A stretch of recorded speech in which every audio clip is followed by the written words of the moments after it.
আমাদের এখন 9 জন, 3 জন মহিলা, 4 জন, 5 জন পুরুষ, 8 জন। আসসালামু আলাইকুম ওয়া রাহমাতুল্লাহি ওয়া বারাকাতুহু। সম্মানিত উপস্থিতি, আপনারা সবাই অবগত আছেন আমরা কিছু শীত বস্ত্র বিতরণ করার জন্য আজকে এই আয়োজন।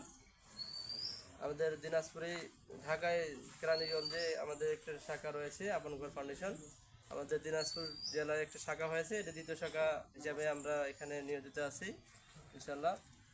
আপনারা জানেন ইতিমধ্যে আমাদের দিনাজপুর জেলায় বিভিন্ন জায়গায় আমরা খুঁজে আমাদের ঘরে আপন ঘরের জন্য মোটামুটি এখন উপস্থিত 9 জনের মতো সদস্য, 9 জনের মতো মেহমান আমরা এখানে দেখাশোনার দায়িত্ব নিয়েছি।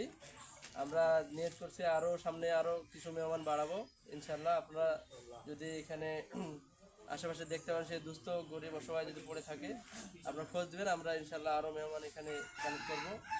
আমাদের মূলত এখানে আপন ঘরের উদ্দেশ্য একটাই, যারা ঘরহীন, বস্ত্রহীন, অসহায়, ঠিকানাহীন, রাস্তায় ঘুরে বেড়ায়, তাদেরকে আমরা আপনাদের একটা ঠিকানা, আপন ঘরের ঠিকানায় তাদেরকে আমরা দেখাশোনার দায়িত্বে নিয়ে থাকি। তাদেরকে আমরা যত্ন সহকারে তাদেরকে সুস্থ সেবা দিয়ে তাদেরকে ভালো করে তাদেরকে আবার নতুন জীবন উপহার দেওয়ার চেষ্টা করে থাকি আর কি। তো সবাই আমার এই প্রতিষ্ঠানটার জন্য দোয়া করবেন ইনশাল্লাহ, এবং আশা করি আগামী দিনে আমরা ব্যাপক হারে এখানে মেহমান নেব এবং পশু পাখি থেকে শুরু করে মানব সেবায় আমরা এখানে নিয়োজিত আছি। আপনারা সবাই আমাদের এই প্রতিষ্ঠানের জন্য দোয়া করবেন ইনশাল্লাহ। আসসালামু আলাইকুম ওয়া রাহমাতুল্লাহি ওয়া বারাকাতুহু। আর কাউকে দিবেন নাকি? দিলে না, আর দরকার নেই।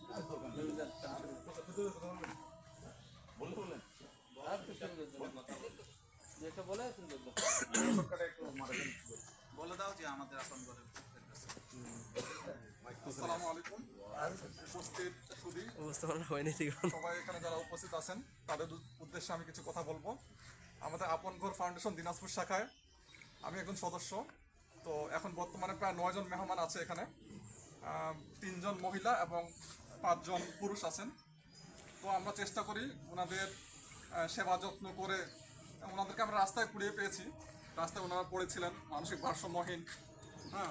তাদের বিভিন্ন জায়গা থেকে আমরা তাদেরকে তুলে এনেছি, যারা একদম অসহায় রাস্তায় পড়ে থাকে সেই সমস্ত মানুষকে আপন ঘর ফাউন্ডেশন এখানে তাদের জন্য বাসস্থান, বস্ত্র, খাবার সব কিছু দিচ্ছে তাদের জন্য। তো আপনারা সবাই দোয়া করবেন যাতে আমাদের প্রতিষ্ঠানটা ভালোভাবে চলতে পারে এবং ভবিষ্যতে যাতে আমরা এটাকে আরও বড় আকারে আমরা এটাকে করতে পারি। তো এই তো আমি আমার এই বক্তব্য শেষ করলাম। আসসালামু আলাইকুম। আপনারা যেমন দোয়া করবেন এবং দেখেও যাবেন, এই প্রতিষ্ঠানটা দেখে যাবেন যে এখানে একটা আপন ঘর নামে একটা প্রতিষ্ঠান আছে, কিসের জন্য আছে সেটা দেখে যাবেন, কারা কারা আছে এটা দেখে যাবেন এবং সবাইকে বলবেন। আচ্ছা, আমাদের কুকুরকে একটু ডাকা যায় না, ওই মহিলাটাকে ধরার জন্য? আচ্ছা, একটা ছেলেকে দেন, ওই ছেলেটাকে দেন, ওই ছেলেটাকে দেন, ওই ছেলেটাকে সুস্থগুলোকে দেন না ভাই। না না, কয়েকটা এগুলোকে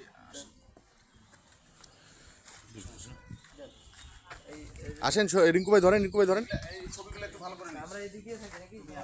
হ্যাঁ, এদিকে থাকি সবাই। না না, এদিকে তাকাও, এদিকে তাকাও।